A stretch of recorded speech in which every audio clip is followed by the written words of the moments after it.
칭찬은 고래도 춤추게 한다는 책이 있습니다. 원래 원제목은 Well done, 고래야 잘했다. 이렇게.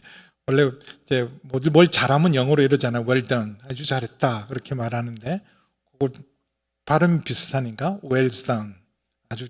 근데 그 킬러 웨일, 고래 중에서도 아주 싸나운 고래가 있습니다. 그 물개나 막 바다 사자도 잡아먹는 그런 킬러 웨일이 있는데 그걸 길들여서 춤추게 만들어요. 뭘로 그런 고래를 춤추게 하느냐? 칭찬은 고래도 춤추게 한다. 이런 메슬로우라는 분, 우리 정성경 교수님 전문가이신데 사람에게 꼭 필요한 욕구 발달, 그게 필요한 욕구가 제일 먼저는 생존의 욕구, 생리적 욕구, 먹고 살아야 되니까 생리적 욕구가 필요하고, 그 다음에는 그럼 안전한, 내가 먹고 살지만 내 삶이 안전해야 되잖아요. 안전에 대한 욕구. 그 다음에는 사랑받고 소속감, 정체감, 관계성. 아무리 여러분 먹고 사는 문제도 없고 안전하지만 관계가 어렵고 불편하면 우리의 삶은 채울 수가 없습니다. 그래서 이런 사회적 관계가 건강한 욕구가 있고, 그 다음 단계가 인정의 욕구라 그래요. 인정받을 욕구, 사람들에게 인정받고 사랑받는 욕구. 그만큼 칭찬과 격려와 인정은 우리의 삶에 어마어마하게 중요해요. 좀 덜 먹어도, 좀 삶이 좀 불편해도 제대로 격려받고 칭찬받고 인정받으면 우리의 삶의 많은 부분들은 우울증에서 해방될 수 있고, 우리 삶에서 일어나는 많은 삶의 회의에서도 극복할 수 있는 힘은 인정과 격려와 칭찬에서 옵니다. 그 외에 이제 자기 실현, 내 삶의 인생의 목적, 내 삶의 인생의 가치가 뭔가, 자기를 실현하는 자기 실현의 욕구가, 그게 뭐 차례대로 될 수도 있겠지만 먼저 0세에서 3세까지 사실은 이런 칭찬 어마어마하게 중요해요. 제가 이제 은퇴 이후에 제 소명을 발견했습니다. 할아버지 은사가 있어서 우리 손자가 잘 놀면서 제가 했던 일들은 뭐냐 하면 우와 하는 거예요. 우와. 뭘 해도 우와. 뭐 걔가 하면 뭘 하겠어요. 사고만 치지. 그런데도 우와. 똥을 싸도 우와 그랬어요. 왜냐하면 그때는 수치심을 느끼고 배변에 어려움이 있어서 그걸 해도 애가 주저주저 할 때도 우와. 그래서 자기도 이제 배워가고 우와 이렇게 우와 하는 게, 우와 이거 굉장히 중요해요. 그때 이렇게 칭찬과 격려를 잘 받고 자라면 이 웬만한 어려움들을 넉넉히 극복할 수 있을 만큼 여러분 칭찬은 고래도 춤추게 합니다. 여러분 언제 칭찬 받아보신 적이 있으세요? 입에 발린 칭찬이 아니라 진짜 정말 수고 많이 했어, 정말 잘했어, 정말 고마워, 진짜 칭찬, 당신이 없으면 어떡할 뻔했어, 진짜 칭찬. 우리 부부가 좀 지금 힘들어요. 잘 지내다가 어제 집에 와서 뭘 정리하는 과정에 있어야 될 게 아니고 이상하게 돼서 이거 왜 이렇게 됐냐고 그랬는데 아내가 열심히 수고했는데 칭찬을 안 해주고, 여기 있어야 될 게 왜 여기 있고 여기 있는 게 왜 여기 있냐고. 저는 그냥 한 말인데, 아니 이 사람이 지금 우리가 시차도 왔다 갔다 하는데 정리는 안 도와주고 뭐가 여기 있고 저기 있고 그 뭐 중요한 것도 아닌데, 제가 따져가지고 아내가 약간 좀 속상해합니다. 속 좁은 남편하고 같이 살면서 힘든데. 그래서 칭찬, 진심의 칭찬이 참 필요하잖아요. 잘했다, 정말 수고했다, 당신 없으면 어떨 뻔했어, 이런 게 굉장히 중요합니다. 또 내가 칭찬을 해준 적은 있는가, 진심으로 누구에게 칭찬과 격려가 필요한 사람에게 칭찬하고 격려하는 것. 그럼 지금 한번 해보실래요? 옆에 분한테 당신 없으면 어쩔 뻔했어 얘기 한번 해보세요.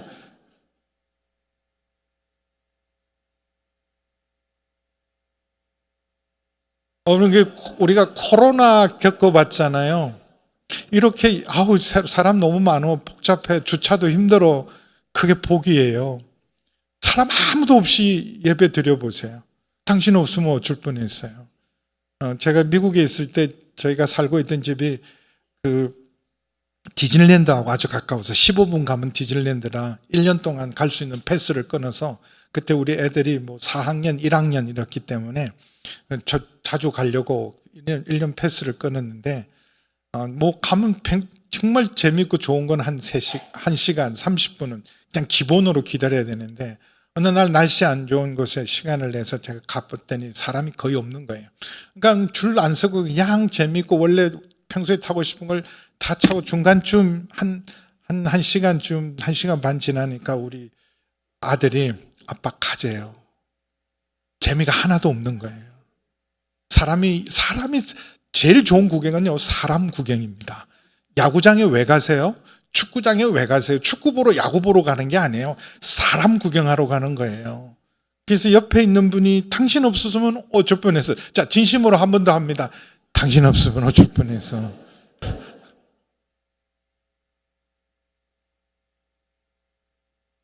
근데 이런 칭찬이 너무 중요하고 다 칭찬을 받아야 되는데, 근데 이제 이 칭찬이 자기를 향해 칭찬하는 걸 뭐라 그래요? 자랑질이라 그러죠. 자랑은 굉장히 필요합니다. 칭찬을 통해서 자랑이 생기는 거죠. 우리는 자랑거리가 있어야 돼요. 나라가 자랑스러워야 되고, 교회가 자랑스러워야 되고, 내 고향이 자랑스러워야 되고, 내가 속한 곳이 자랑스러워야 되고, 하다못해 내가 응원하는 야구팀, 축구팀이 자랑스러워야 돼요. 요새는 한화가 잘해서 얼마나 좋은지.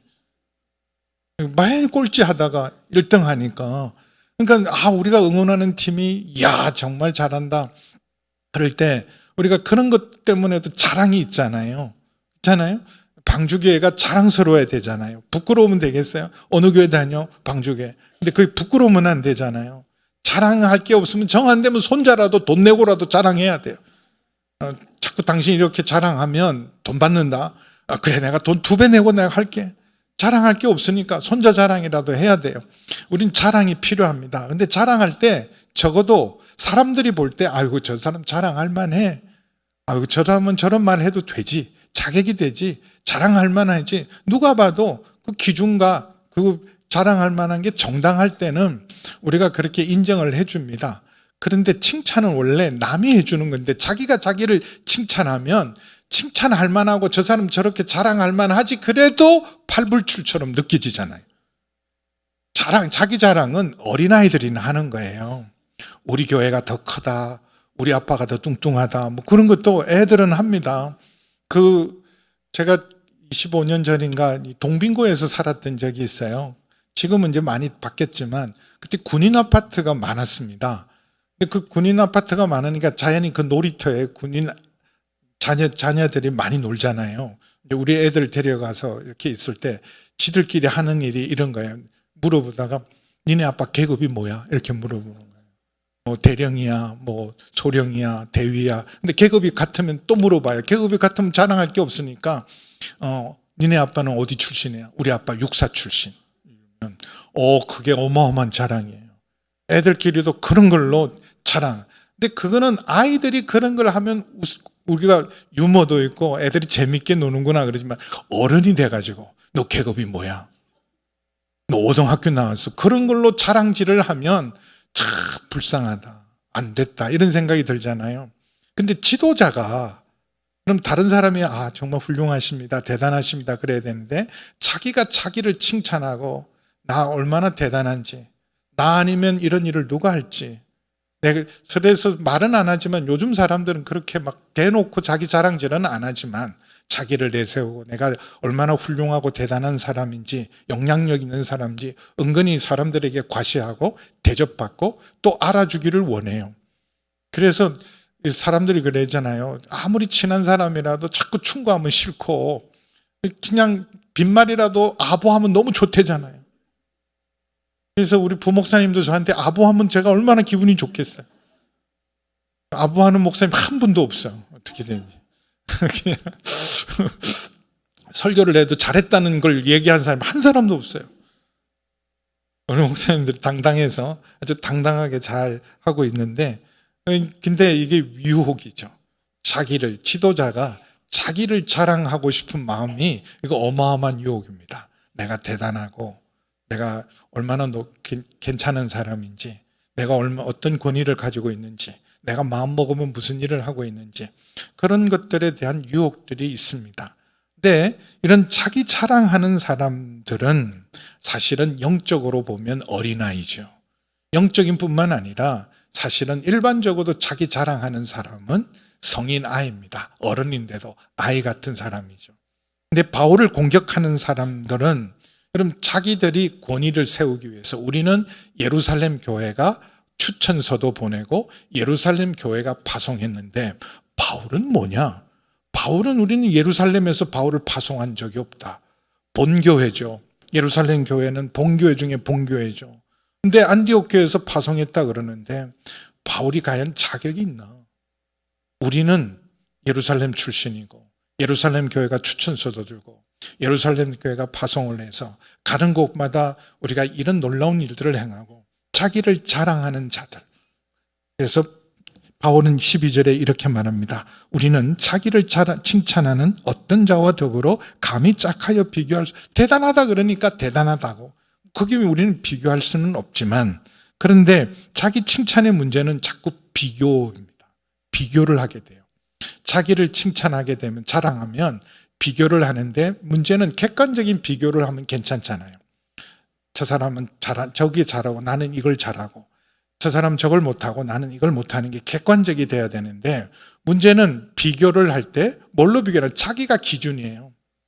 그래서 지도자들이 여러분 자기를 칭찬하고 비교할 때 자기를 절대화하면 독재자가 됩니다. 위험하죠. 아주 위험하죠.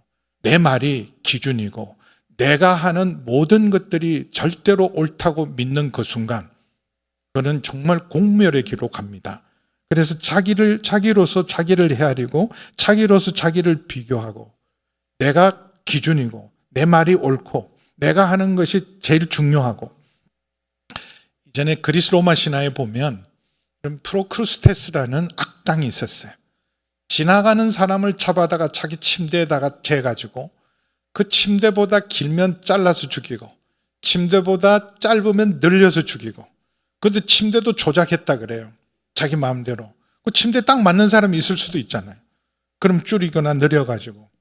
근데 결국은 제우스의 아들이란 테세우스가 그 악당을 죽이고 그 자기 침대에서 자기가 죽임을 당하는 악당 이야기는 신화가 아니라 실제죠. 우리도 그걸 해요.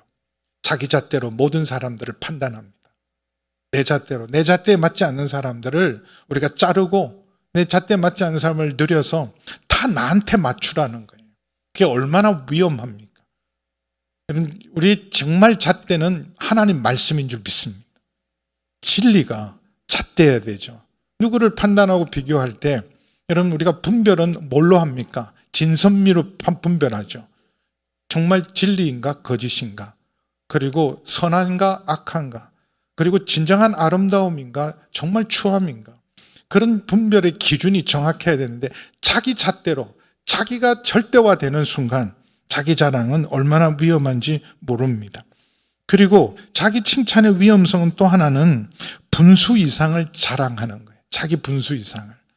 원래 자기가 가지고 자기가 할 수 있는 능력보다 더 이상의 것들을 그럼 자기 분수만큼 대접받으면 사람들이 서운해해요.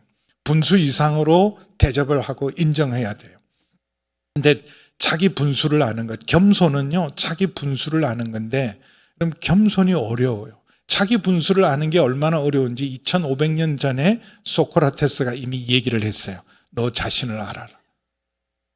자기 분수를 정확하게 아는 것 정말 어렵습니다. 여러분은 여러분의 분수를 알고 있습니까? 근데 내 분수라는 건 뭐냐 하면 그럼 사람마다 야, 너 네 주제에 네 분수에 무슨 이런 얘기를 하는데 그거 함부로 하면 안 돼요. 우리 분수라는 것은 하나님의 부르심이에요. 하나님이 나를 어떻게 부르셨나?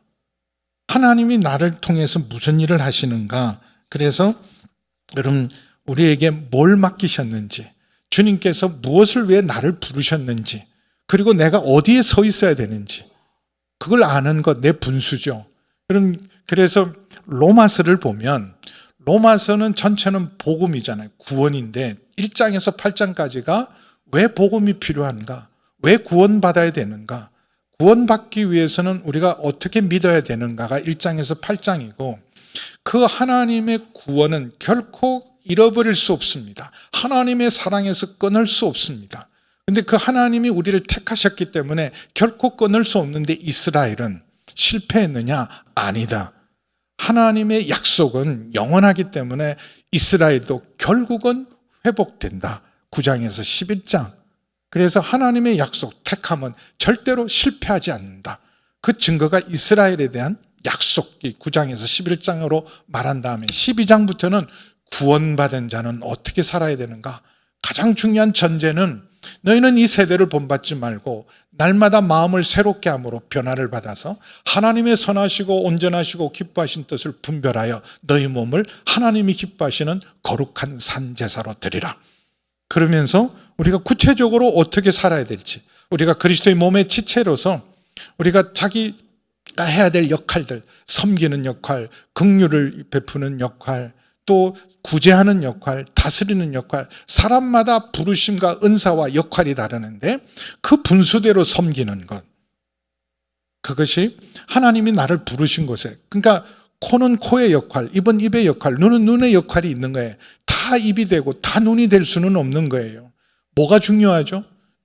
눈이 중요합니까? 눈이 중요하죠. 눈이 중요하지만 입이 없으면 아무리 좋은 걸 보고 좋은 걸 있어도 입이 없으면 먹을 수가 없고, 손이 없으면 가질 수가 없고, 발이 없으면 갈 수가 없어요. 근데 코는 그러면 뭐 하는데요? 내가 숨 안 쉬면 너희들 다 죽어. 코가 아무 의미도 없는 것 같지만, 여러분, 그래서 지체는요, 각자의 역할을 하고, 그래서 자기 분수대로 할 때 가장 건강하고 아름답습니다. 근데 자기 분수를 아는 게 얼마나 어려운지, 사사기 보면 기드온의 아들들의 비극적인 이야기가 기록되어 있어요. 9장에. 기드온이 영웅 중에 사사 중에 탁월한 사사였지만 자녀가 무려 70명의 아들을 뒀어요. 세상에. 아무도 안 놀라십니다. 그것도 부족해서 플러스 원 첩으로부터 이 아들을 하나 낳았는데, 이 열등감 때문에 이름을 아비멜렉이라는 이름을 스스로 가지면서 우리 아버지는 왕이다. 그러므로 내가 왕이다. 그래서 자기 고향 사람, 자기 어머니 고향 사람, 세겜 사람들을 부축해서 자기 형제 70명을 다 한 자리에서 죽이고 자기가 왕의 자리에 오릅니다. 절대로 사사들은요, 자기 아들들에게 권한을 물려주면 안 됩니다. 세습 금지예요. 왕이 되면 안 되는데 아비멜렉이 스스로 왕의 자리에 취했을 때 70명의 아들이 죽임을 당할 때 유일하게 살아남은 아들 요담이 지금 있는 그 시대를 이렇게 비유로서 사람들을 일깨웁니다. 세겜 사람 정신 차리라는 거예요. 나무들을 통해서 여러분 그들에게 교훈합니다. 나무들이 회의를 열어서 우리 중에 누가 왕이 될 것인가. 이스라엘의 대표적인 나무들이라면 포도나무, 감나무, 무화과나무예요. 그들은 왕들이 될 만한 이런 자질감, 모든 사람이 사랑하고 유익하니까 포도나무가 되든 감람나무가 되든 무화과나무가 되든 왕이 되면 모든 나무들이 기뻐할 텐데 알뜰하게 거절합니다. 포도나무가, 무화과나무가, 감람나무가 거절해요. 하나님이 내게 주신 분수가 있다. 사람을 기쁘게 하는 이 일을 두고 내가 왜 왕이 되냐? 분수 이상을 하지 않아요. 감람나무도 그리고 무화과나무도 동일하게 했는데 그때 내가 왕이 될 거야. 나선 게 가시나무입니다. 가시나무가 나서서 내가 왕이 되어서 내 말을 들으면 내가 봐주지만 내 말을 안 들으면 내가 가시가 되고 불을 내어 다 살을 것이다. 너희가 택한 왕은 아비멜렉은 가시 같은 왕이다. 그래서 그 시대를 일깨웠어요. 그럼 우리도 보면 이런 비교의식에서 자유해야 돼요. 그냥 코는 코로서 하나님이 내게 주신 역할과 사명이 있어요. 부르심이 있습니다. 그 역할을 잘 감당하면 됩니다. 그래서 포도나무는 포도나무의 역할을 하고 자기 분수대로 할 때 제일 아름답고 사랑받고 가치가 있습니다. 그래서 내가 하나님이 있기를 원하는 곳에 내가, 여기 이제 선교사님이 계시는데 이완 선교사님 안식년 받아도 별로 편하지 않으실 거예요. 고생해도 내 팔이 좋을 겁니다. 나를 부르신 자리, 내가 있어야 될 자리. 선교사님들의 한결같은 고백이에요. 와보니까 너무 지치고 힘들어서 본국에 와서 안식년을 보내지만 조금 지나고 나면 다 돌아가고 싶대. 임은실 선교사도. 또 더 있다 가라고. 더 건강 관리하고 가라고. 아니요. 내가 있어야 될 곳은 이곳이 아니라 나를 부르신 곳입니다. 하나님이 있어야 될 곳. 그곳에 있어야 돼요. 그래서 우리에게 각자의 길이 다 있어요. 우리 사회의 문제는 뭐냐 하면 모든 잣대가 하나예요. 이게 이렇게 해야 성공하고 이렇게 해야 다 인생에서 사람들에게 존경을 받는 기준이 하나입니다. 근데 각자의 길이 다 다릅니다. 베드로는 베드로의 길이 있고 요한은 요한의 길이 있는 거예요. 요한복음 21장에 여러분 베드로에게 다시 하나님 회복시키시고 다시 교회를 맡기고 다시 양떼를 맡기면서 베드로에게 내가 젊은 날에는 네가 마음대로 다녔지만 나이 들면 사람들이 너를 띠띠우고 원치 않는 곳으로 갈 것이다. 그가 어떤 죽음으로 죽을 것인지 말씀하셨을 때 베드로가 따라오는 요한을 보고 주님께 묻습니다. 그러면 요한은요? 그랬을 때 예수님이 하신 유명한 말, 요한은 내가 올 때까지 살려둘지라 그건 너하고 상관할 일이 아니다. 베드로는 베드로의 길이 있고 요한은 요한의 길이 있는 거예요. 각자의 길이 있어요. 포도나무는 포도나무로서 가치가 있고 감람나무는 감람나무로서의 역할이 있고 그리고 무화과나무는 무화과나무로서의 아름다움과 가치가 있습니다. 그래서 바울도 이렇게 자기를 분수 이상을 자랑하지 않는다. 네가 하나님 앞에 서야 돼요. 자기 분수를 알려면 하나님 앞에 서봐야 겸손을 배웁니다. 자기 분수를 압니다. 그래서 사람들에게 이렇게 사람 잘못 보셨습니다. 사람 잘못 보셨으면 여러분 주로 어떨 때 그런 말을 합니까? 사람을 어떻게 보고 이러십니까? 사람 잘못 보면 무시당할 때. 여러분 함부로 사람에 대하면 사람은 어떻게 이렇게 대하나? 방주교회 와서도 아니 이 교회는 어떻게 사람을 이렇게 대해? 아무리 새로운 사람이지만 이렇게 사람을 대우할 수가 있나? 여러분 그런 생각을 할 때 있잖아요. 근데 우리 그리스도인들은요, 사람 잘못 보셨습니다는 그때 쓰는 게 아니에요. 당신 대단하다. 당신 굉장하다. 당신 아니면 누가 이런 일을 하겠냐. 그랬을 때 사람 잘못 보셨습니다. 제가 대단한 거 아니고, 제가 특별한 것 아니고, 주님이 하셨습니다. 어차피 우리는 다 속에 똥 든 사람이에요. 똥덩어리 들은 사람입니다. 좀 놀고 왔더니 너무 험하게 말을 하는지 몰라도, 고상한 척 해보셔야 다 화장실 가야 되고 속에 똥덩어리 들었어요. 사람 잘못 보셨습니까? 아니고 우리가 다 사실은 내가 그런 대단한 사람이 아닙니다. 만약에 칭찬할 게 있고 대단하다면 주님이 하신 일입니다. 나를 써주신 게 감사한 일이죠. 그렇게 막 대단한 사람이 아닙니다. 나를 주목하지 마십시오. 베드로와 바울이 그랬어요. 38년 된 병자를 일으켰을 때 다 베드로를 주목할 때 왜 나를 주목하십니까? 내가 한 일이 아닙니다. 바로 나사렛 예수님이, 부활하신 예수님이 그 이름이 이 사람을 이렇게 내가 한 일이 아닙니다. 제가 요새 회개를 많이 합니다. 제 한계를 너무 많이 느껴서 좀 더 준비했으면, 좀 더 갖췄더라면, 젊은 날에 더 정말 흠없이 살았더라면 이전에는요, 시간이 많은 줄 알았어요. 시간이 채워줄 줄 알았어요. 이 길을 계속 하다 보면 그 부족함이 많이 채워주고 메꿔줄 줄 알았습니다. 근데 이제는 내려가야 될 시간이잖아요. 나이도 먹을 만큼 먹었고. 근데 몸부림치는데요, 너무 많은 한계를 느껴요. 너무 많은 부족함을 느낍니다.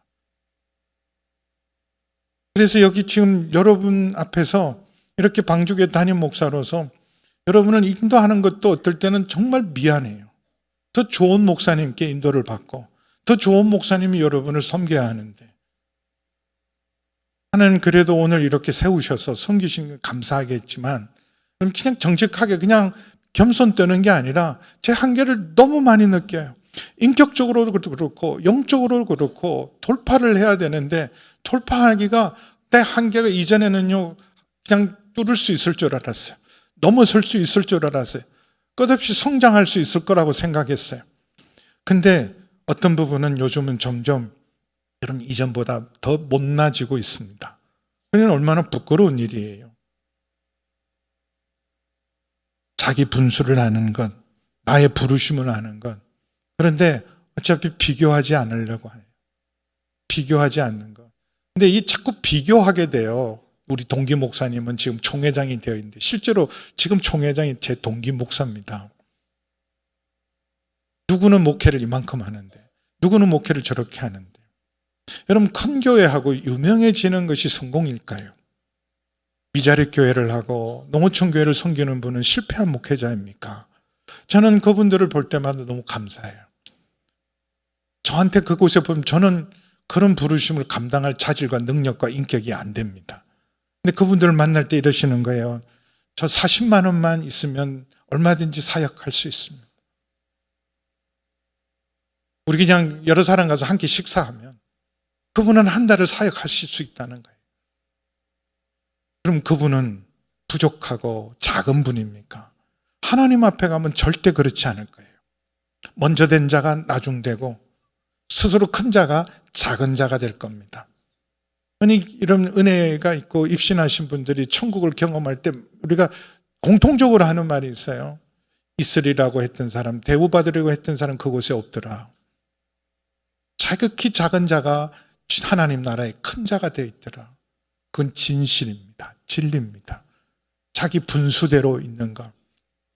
남과 비교하지 말고 내게 없는 걸 부러워하지 말고 내게 부르신 자리에서 어떤 부서에든지 그 부서에 부르신 자리에서 여러분 충성하는 자를 주님이 기뻐하시고 잘했다 칭찬하십니다.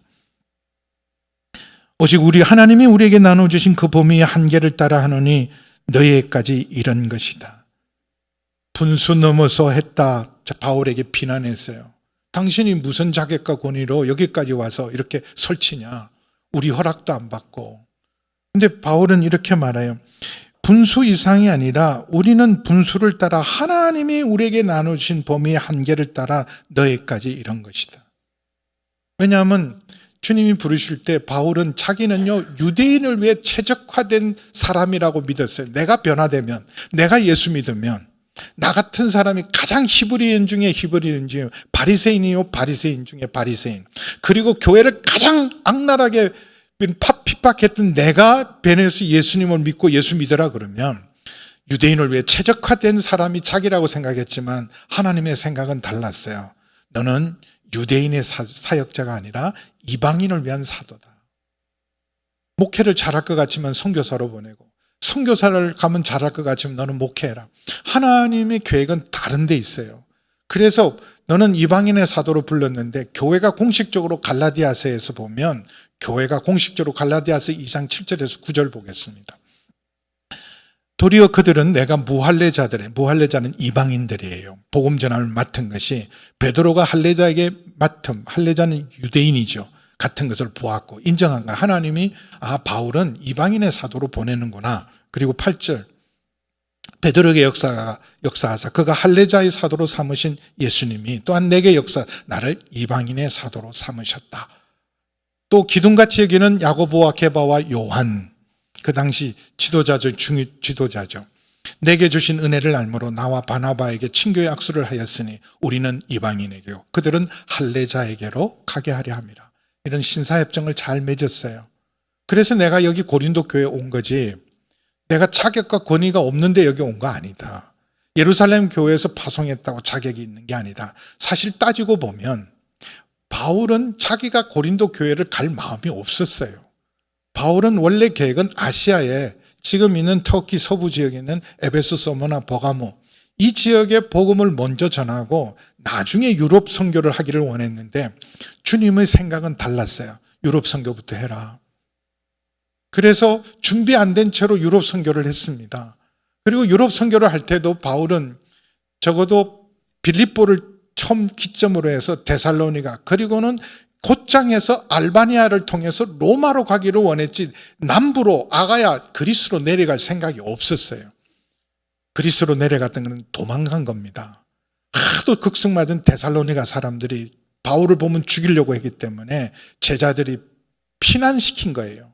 아테네로 피난시키고 아테네에서도 안심 안 돼서 고린도에 간 것은 바울의 계획과 의지가 아니었어요. 지금 보니까 주님이 보내신 거예요. 그 고린도에 설 때 주님이 두려워하지 말라. 이 성중에 내 백성이 많도다. 주님이 보내셔서 복음이 그를 거기에 밀어넣은 거예요. 복음이 없는 사람, 복음을 들어야 되는 이방인에게 가야 되는데 자기 계획이 아니라 내 계획은 아시아에 복음 전하는 건데 주님이 유럽으로 보내셔서 고린도까지 이르게 한 것은 주님이 하신 일이지 바울이 분수 넘게 온 게 아니에요.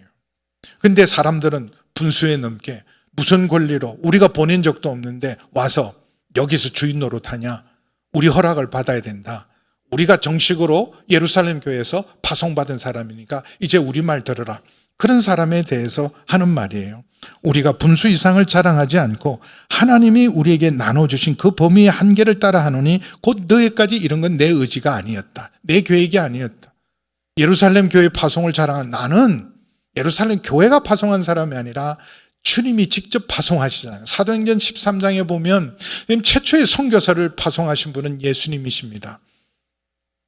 안디옥 교회 지도자들 5명이 주를 섬겨 금식할 때 내가 불러 따로 시키는 일을 위해서 바나바와 바울을 따로 세우라. 그렇게 해서 최초의 선교사로 여러분 사람이 세우고 교회가 세운 게 아니고 선교단체가 세운 게 아니라 주님이 직접 바나바와 바울을 사람이 세웠으면요 바나바와 바울을 절대 지명하지 않습니다. 담임 목사와 수석 부목사고 가장 중요한 사람을 여러분 빼겠어요? 바나바와 바울을 따로 세워서 선교사로 보내라. 나를 파송하신 분은 주님이 보내셨고 예루살렘 교회의 권한이 아니라 성령님께서 직접 보내서 여기까지 이런 것이다. 그래서 14절에 우리가 너에게 미치지 못할 자로서 스스로 지나쳐 나아간 것이 아니라 무슨 자격으로 왔냐? 그런 자격 없는 자가 아니라 그리스도의 복음이 이 복음을 위해서라면 내 생명도 조금도 귀한 것으로 여기지 않는다는 그 바울의 복음의 헌신이 여기까지 그를 밀어넣은 거예요. 그래서 내가 분수 이상의 자랑을 하는 게 아니다.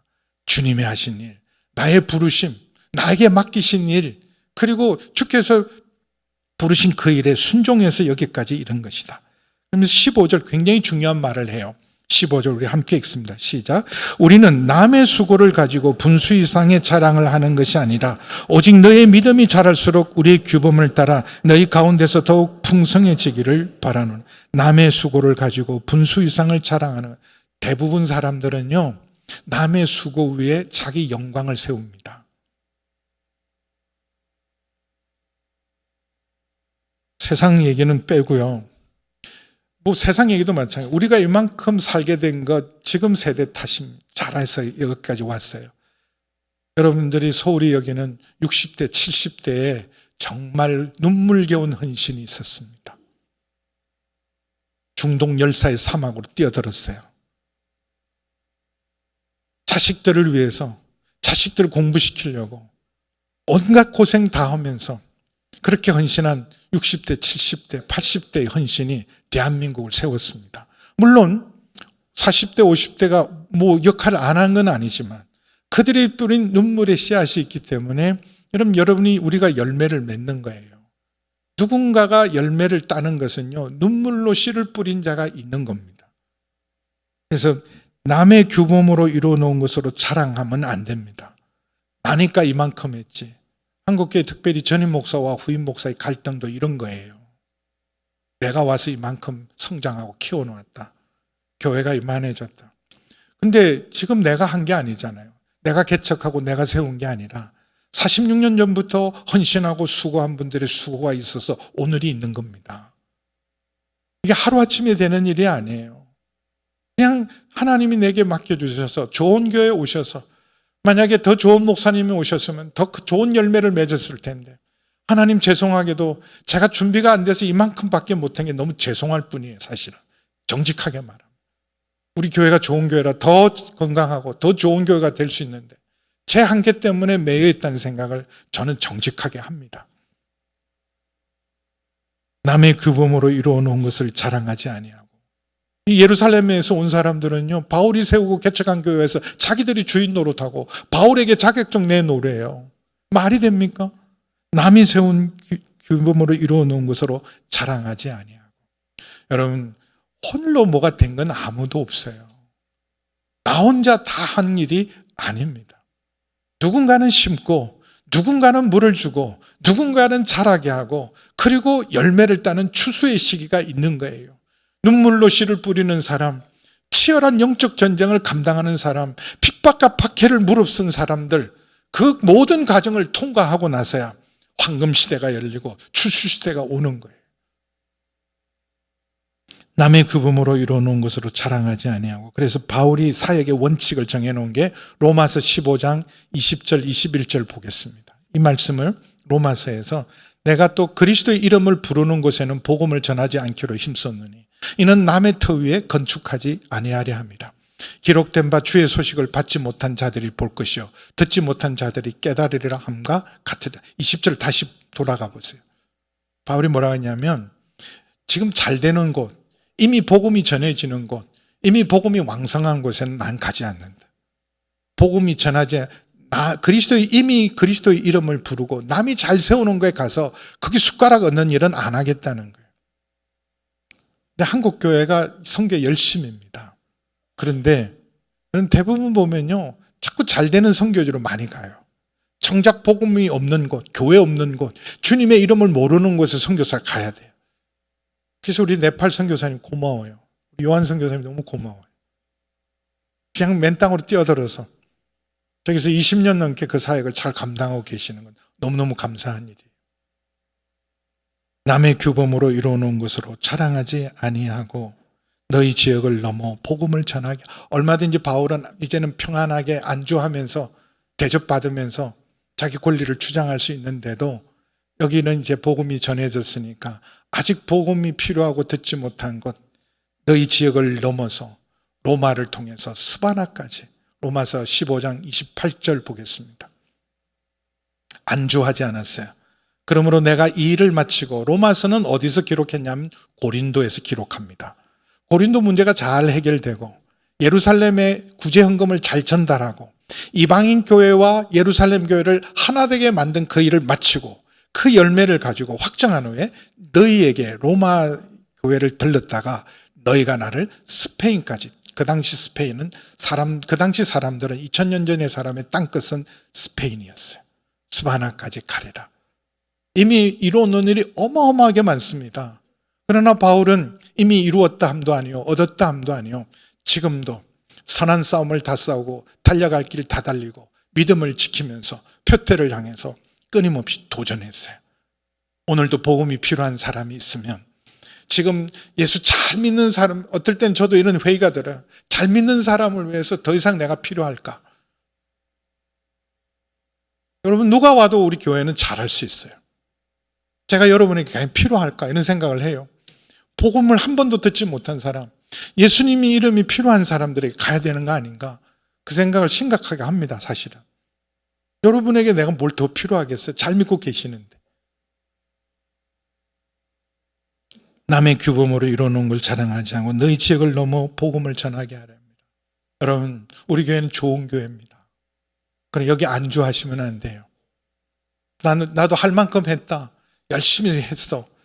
나는 좀 쉬려고 그래. 그러지 마세요. 뭐 하려고 쉴 거예요? 뭐 하고 쉬려고 물어보세요. 뭐 하고 쉬려고 그러냐고. 다 낭비하는 거예요. 여러분, 우리가 나이가 들고 어른이 되고 노인이 되면 할 일이 있습니다. 우리의 남은 생 그냥 시간 허비하지 않고 그냥 대우받는 게 아니라 믿음의 본이 되어야 돼요. 안주하지 않고 도전하는 거예요. 갈렙처럼 이 산지를 내게 주소서. 45년 전에 하나님이 약속하셨는데 45년이 지나도 여전히 하나님이 내게 힘 주셨으니까 모두가 주저하고 두려워하는 곳에 내가 돌파하겠습니다. 그게 여러분 선배가 할 일이고 어른이 할 일이고 믿음의 사람들이 할 일이에요. 안주하시면 안 됩니다. 내가 이만큼 했으니까 우리 교회 좋은 교회니까가 아니라 더 좋은 교회가 되셔야 돼요. 더 좋은 교회에서는 더 크고 더 유명한 게 아니에요. 정말 교회다운 교회, 주님이 원하시는 교회, 사도행전적인 교회, 진짜 교회를 이루는 일에 우리가 다시 도전하고 더 넘어서 나가야 합니다. 마지막으로 결론을 이렇게 말합니다. 자랑하는 자는 주 안에서 자랑할지니라. 자랑이 필요해요. 근데 세상 자랑은 다 헛된 거예요. 주 예수보다 더 귀한 것이 없고 우리가 자랑할 게 있다면 주님과 복음이죠.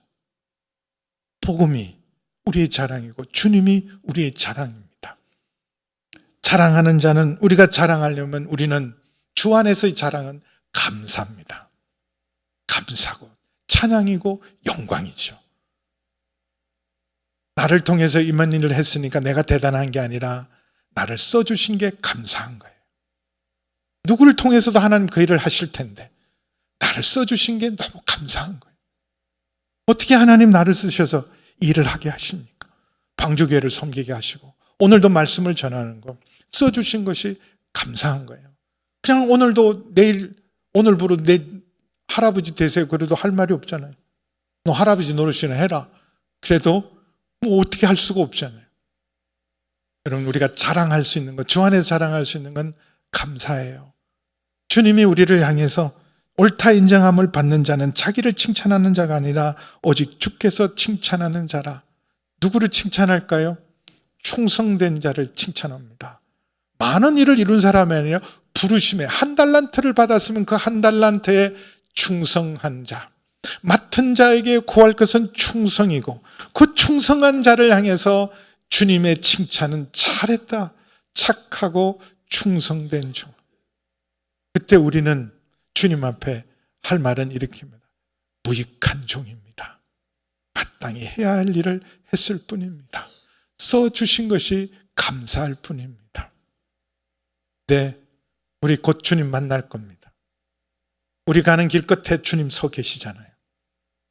그때 그 주님이, 나를 기다리는 주님이 나를 보시고 두 팔을 벌리시고 활짝 웃으면서 잘했다, well done, 정말 잘했다, 착하고 충성된 종.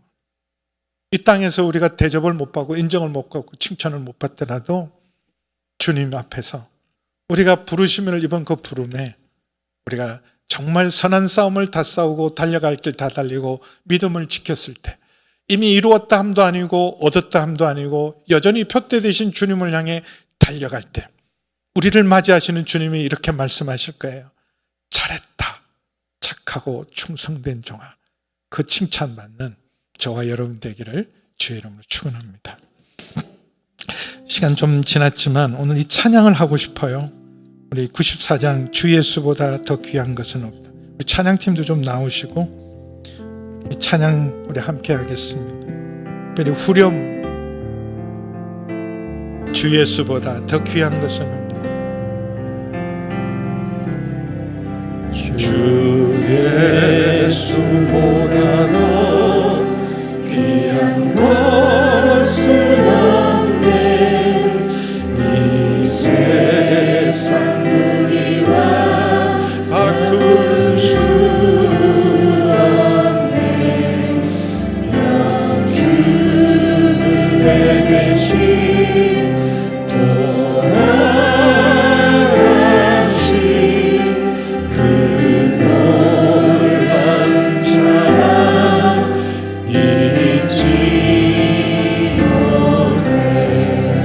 세상 즐거움 다 버리고 세상 자랑 다 버렸네. 주 예수보다 더 귀한 것은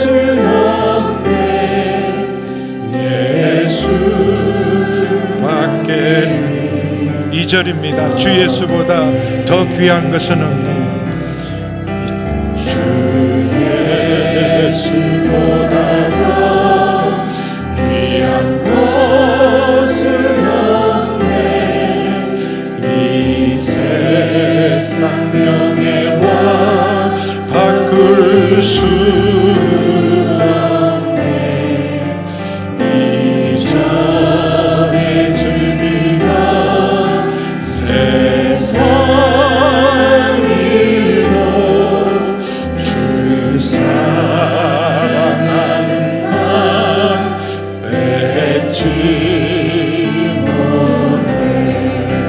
세상 즐거움 다 버리고 세상 자랑 다 버렸네. 주 예수보다 더 귀한 것